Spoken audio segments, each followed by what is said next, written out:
Hey guys, Sue's here. Welcome back to another Keto Dinner Ideas video. If you're new here, we film these every single week and we always try to cover 4 different keto recipes to help get you motivated to get in the kitchen and get your keto meal prep on. If you're not already subscribed, please do me a favor and hit that subscribe button and join the crew. Let's get into the video.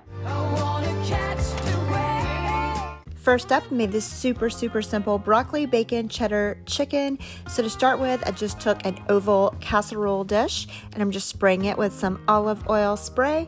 And then I am taking some rotisserie chicken seasoning. It's my favorite. I took 4 chicken breasts. This is actually 2 large chicken breasts I just cut in half and seasoned them really well with the rotisserie chicken seasoning. And because that doesn't have black pepper in it, I did add some of that. I took a 10.5 ounce bag of broccoli florets, steamed them about 3 minutes in the microwave so they're still kind of firm, and then chopped them down into smaller pieces. And I'm just placing that over the top of each chicken breast. I also cooked 6 slices of bacon in my air fryer until it was nice and crisp. And then I just crumbled that up and I'm putting it evenly on each chicken breast as well. I'm dividing 1/4 cup of mozzarella cheese on each, and then I'm taking a cup of extra sharp cheddar cheese. I usually do shred my own just to cut down on the carbs and because I like the way it tastes and melts better. But for this recipe, I had some shredded one, pre-shredded in the fridge, and I used that instead.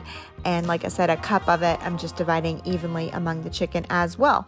I do have my oven preheated to 400 degrees and I am popping this in for 40 minutes because I like my chicken to be extra done. And here's what it looks like when it comes out. This was so delicious. I just grabbed a spatula to kind of slice it apart.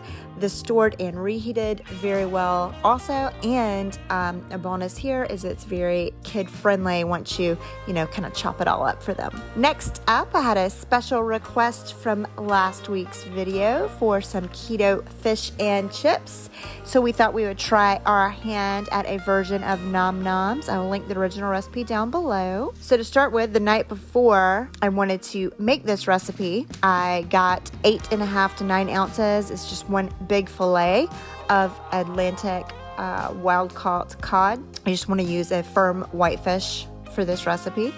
And I am slicing it across the grain and then into about 2-inch chunks until I have 9 chunks of this. You could double this recipe and definitely, make more. But for what I was doing, I just wanted to make a fish and chips basket for myself and for my husband, so I just went with the 1 8.5 ounce fillet. Now I'm going to make a marinade for this by adding 1/3 cup of sour cream, 2 heaping teaspoons of minced garlic, 2 teaspoons of apple cider vinegar, a little bit of kosher salt. I probably did about 1/4 teaspoon. And mixing that all together really well until it is incorporated and nice and creamy.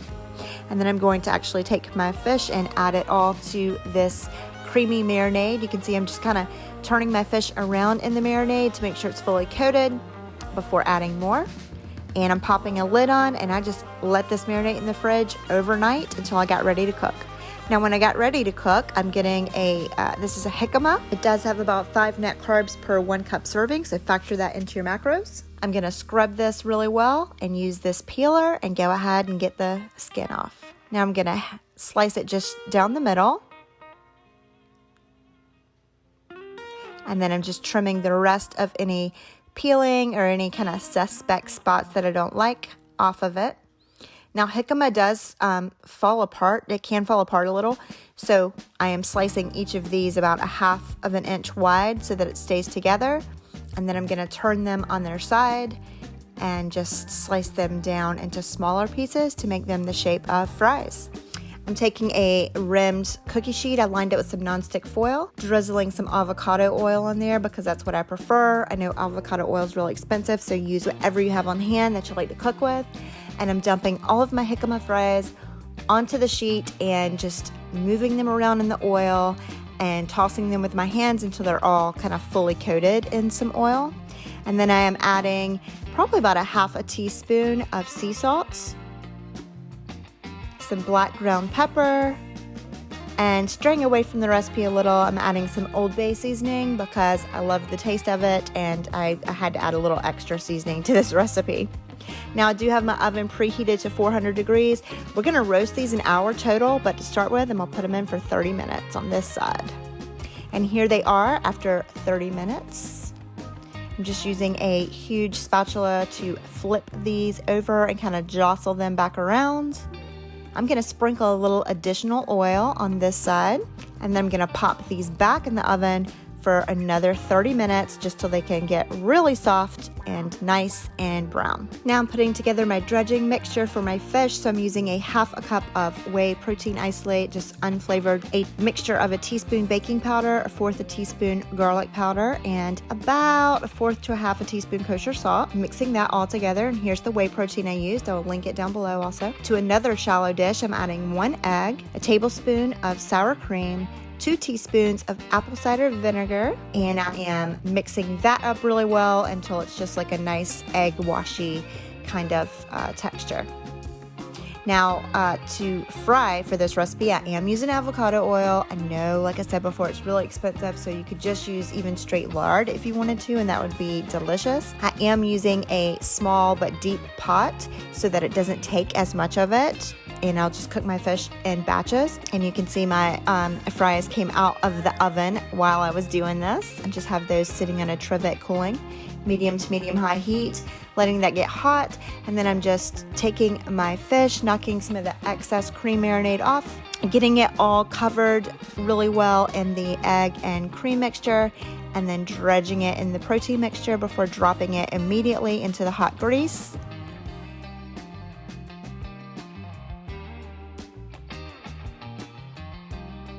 Here's a kind of up close picture of the fish actually frying, and you just want to keep doing this until it's nice and golden brown. And like I said, I did work in batches for this. And then here they are all plated up. Now this is my husband's plate, so to serve his, I did do it with some keto friendly avocado oil mayo. I used Primal Kitchen spicy ketchup with mine because I love it. This was absolutely delicious. Like you could serve it with vinegar too if you like. For more traditional fish and chips, as I said, this was a special request recipe from last week, so I hope that you see this, and I hope that it's helpful to you. I'll definitely be making this again in the future. We were very surprised at how great the Jicama Fries turned out. That was our first time doing those.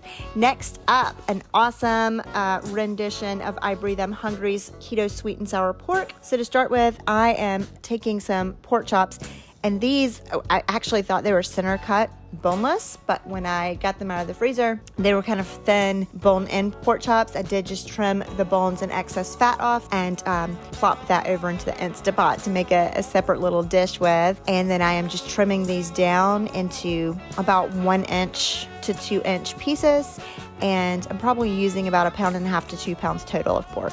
Now in a separate dish over here, I am adding a fourth a cup coconut flour, a fourth a teaspoon xanthan gum, a half a teaspoon kosher salt, a fourth a teaspoon black pepper, a fourth a teaspoon garlic powder, and I am just whisking that together really well. And I'm going to plop all of my pork into this bowl and just kind of mix it around with my hands until it has a little bit of the coating on each piece. You don't have to get this perfect, so I'm not putting it in a bag and shaking it. I'm just trying to get a little bit of that coating on each piece of pork. And sticking that to the side, I also have already pre-sliced up some veggies. I have a cup of red peppers, a cup of yellow peppers, and half a cup of onion. And in a 450 degree oven while it was preheating, also let this rimmed cookie sheet lined with nonstick foil heat as well. Took it out, adding some avocado oil to the bottom of it. Gonna put it back into that 450 degree oven until it gets a little shimmery. And then I'm gonna pull it back out and go ahead and put all of my pork on one side. You can see I'm kind of putting my pork on the pan and swirling it in the oil, and then kind of sliding it all to one side. And I'm gonna tip the pan so any excess oil kind of comes down to the other side, and just plop all of my veggies on this side and do the same thing. Now I'm gonna put this whole thing in the oven for the first go around at the 450 degrees for 15 minutes. While that's in the oven, I'm gonna get started on my sweet and sour sauce. I followed her recipe for this, but I left out one ingredient. So I'm using 2 tablespoons of Primal Kitchen's unsweetened ketchup. I love this stuff. If you've never tried it, give it a shot. A teaspoon of rice vinegar, a teaspoon of Worcestershire sauce, a teaspoon of liquid aminos, leaving out the sugar-free orange marmalade that she uses, adding 1/4 teaspoon xanthan gum, a tablespoon of granulated swerve, and 1/4 cup of water. And I'm gonna whisk this together really, really well and pop it in the microwave for just about a minute till it gets nice and hot, and then I'll continue mixing it to get it smooth and stick it to the side. Here is my pork and veggies after their first go around in the oven. Taking a large spatula to just kind of flip this around and jostle it up some, and then I put it back into the 450-degree oven for round 2 for 20 minutes.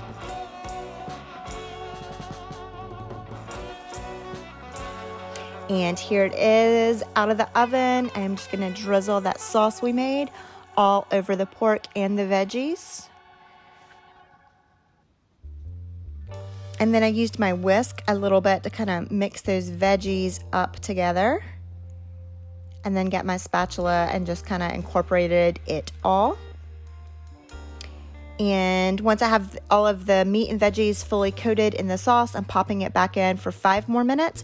And while that's cooking for 5 minutes, I'm putting some frozen cauliflower rice in the microwave for about 6 minutes. And here it is plated up. A little plain, just microwaved plain cauliflower rice in the bottom, the pork and veggie mixture on top. Again, make sure you watch your carb count on your veggie servings. This was super delicious, stored and reheated excellently. Anything with peppers and onions really just tastes even better the next day after the flavors just get in there and marinate even more. Loved it. I'll definitely be making it again. Last up this week, threw together this awesome soup, which is also a version of I Breathe I'm Hungry's recipe. I will link it down below. So it's a fake like keto beef barley soup. I did make it in the Instapot, but she does have stovetop instructions on her recipe. So to start with, I took about just 2 pounds of stew beef. I think she uses 3 in her recipe. I used 2. Little sea salt, little black pepper, avocado oil to the bottom of my Instapot on saute. A little bit more salt and pepper once I got it in there. And I'm just going to do this in batches. And I'm just trying to get a nice sear on all sides of the steak. But I'm not worried about cooking it all the way through because I'm just going to, turn it on high pressure in a second and cook it up. So I just kept repeating that process until I have all of my stew beef nice and brown. And now to the Instant Pot, still on saute, I'm adding 1 can of plain, no sugar added, diced tomatoes with their juice. And I'm kind of using that to scrape the bottom and make sure the pot's all the way deglazed. On top of that, I'm adding 1/4 cup of frozen onion that I actually picked out of a mixed veggie bag, and I have a cup of frozen celery that I also picked out of that bag, a teaspoon of minced garlic, and then I'm just mixing that all up and adding all of my beef and its juices back to the pot. I'm going to top this with about 6 cups of beef broth. Make sure that it doesn't exceed your maximum fill line on your Instant Pot. And then I'm going to pop the lid on and cook this at high pressure for 30 minutes. Of course, I did the natural release and let it stay on warm for like 20 minutes because I get distracted doing something else every time. And giving it a good stir. You can see all of my meat looking good. You could break up your meat further at this point. I chose not to. I'm adding 3/4 cup of sunflower seeds. This keeps it a cleaner version of keto, but you could definitely add walnuts or something else to it instead. And then I'm also adding 2 cups of raw cauliflower rice that's pretty much still frozen. On top of that, I'm adding 1/2 teaspoon of dry thyme, 1/2 teaspoon of xanthan gum, mixing that together really well. And then this time I'm putting the lid back on and cooking it on low for 15 minutes. And I also kind of let it naturally release on warm for a while. Stirring it up. And then I'm adding a little extra salt and a little extra pepper. And then I'm adding 1/4 cup of flat leaf Italian parsley. I just washed it, removed the stems, and I'm just kind of twisting it and plopping it in here, along with a teaspoon of red wine vinegar. And I'm just going to stir that together into the hot soup, and it's all done. And here it is all plated up. I loved this recipe. It was very interesting to me. It's a very versatile recipe. You can leave some of the tomatoes out, change up your seasonings. You could use a different type of meats. You could really play around with it to make whatever kind of keto soup that you would like. And I just like the concept of using the sunflower seeds in place of barley, because that's something that I have kind of missed on keto, is that beef barley kind of soup. So there you go, guys. That's this week's Keto Dinner Ideas video. If you liked it, give it a thumbs up, share it with your friends. Make sure you're subscribed to our channel with your notifications bell on so you never miss one of our weekly Keto Dinner Ideas videos. And until next time, bye guys.